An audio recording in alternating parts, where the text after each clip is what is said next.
आदरणीय मेरे प्रिय दोस्तों और भक्तों, एक बार फिर श्री भक्तमाल से श्री रतिवंती जी का वृतांत आपके समक्ष रख रहा हूँ। दोस्तों, भक्त तो हैं ही, लेकिन भक्तनियाँ भी पीछे नहीं हैं। दोस्तों, श्री रतिवंती जी का यह वृतांत हमारे श्री भक्तमाल जी में आया है और सूक्ष्म वृतांत आपको सुना रहा हूँ। दोस्तों, कभी कभी औरतें भी आदमियों से आगे निकल जाती हैं, चाहे वो कोई भी क्षेत्र क्यों ना हो।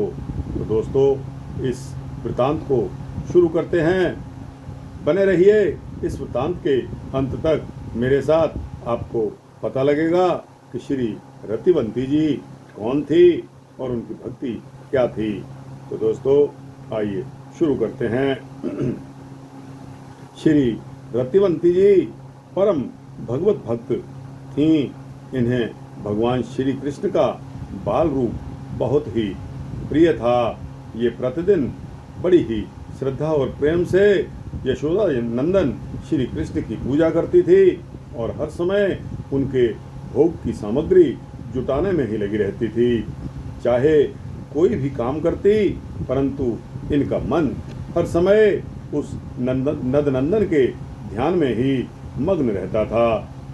दोस्तों, श्री कृष्ण चरित्र की कथा कहीं भी होती हो, पूजा के अतिरिक्त सारा काम छोड़कर दौड़ती हुई श्री रतिवंती जी चली जाती थी।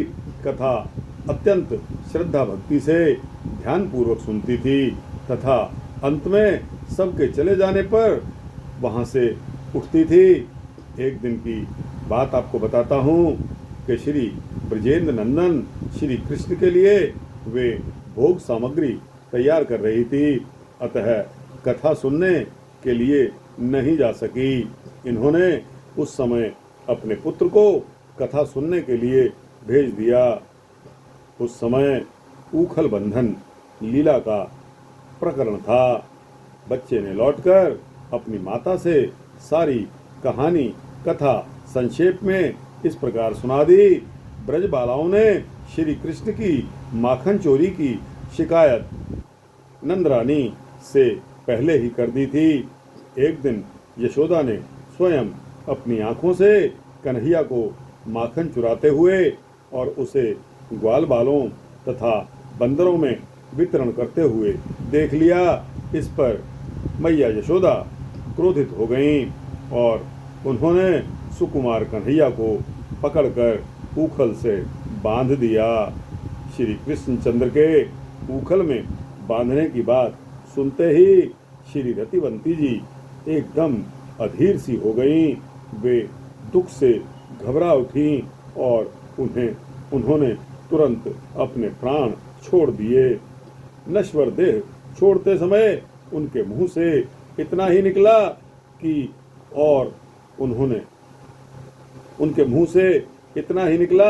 कि यशोदा रानी सरीखी निष्ठुर स्त्री जगत में नहीं होंगी। उसने कुसुम सुकुमार कन्हैया को ऊखल से डैश डैश डैश। तो दोस्तों, कभी कभी मन इतना दुखी हो जाता है ऐसे सुनकर कि मेरे प्रीतम नंदनंदन जिनकी मैं पूजा करता हूँ, उसको मैया यशोदा ने ऊखल से क्यों बांध दिया। तो दोस्तों, यह तो रही एक अंदरूनी सोच, लेकिन दोस्तों, इस सारे के सारे वृतांत को श्री प्रियादास जी ने अपने कवित्व में किस तरह ढाला है, सिर्फ 4 लाइन में उन्होंने यह सारा का सारा वृतांत समझा कर रख दिया। धन्य है श्री प्रियादास जी, जिन्होंने इतना सुंदर वर्णन अपने कवित्व के माध्यम से श्री भक्तमाल जी में किया है। नीलाचल धाम तहाँ लीला अनुकरण भयो, नीलाचल धाम तहाँ लीला अनुकरण भयो, नरसिंह रूप धरे सांचे मार डार्यो है। नीलाचल धाम तहाँ लीला अनुकरण भयो, नरसिंह रूप धरे सांचो मार डारो है। को कहें द्वेष को कहत आवेश तो पै। को कहें द्वेष को कहत आवेश तो पै। करो दशरथ कियो भाव पूरो पार्यो है। को कहें द्वेष को कहत आवेश तो पै। करो दशरथ कियो भाव पूरो पार्यो है। हुति एक बाई कृष्ण रूप सो लगाई मति। हुति एक बाई कृष्ण रूप सो लगाई मति। कथा में न आई सुत सुनी कहो धार्यो है। कथा में न आई कथा में न आई सुत सुनी कहो धार्यो है। बांधे जसुमती सुनी और भई गति करे। बांधे जसुमती सुनी और भई गति करे। दई सांची रति तने तजो मने वार्यो है। बांधे जसुमती सुनी और भई गति करे। दई सांची रति तने तजो मने वार्यो है।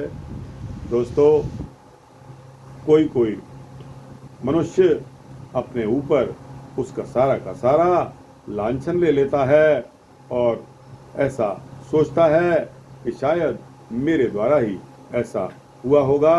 मैं अगर नहीं होता या मैं नहीं होती तो शायद ऐसा नहीं होता।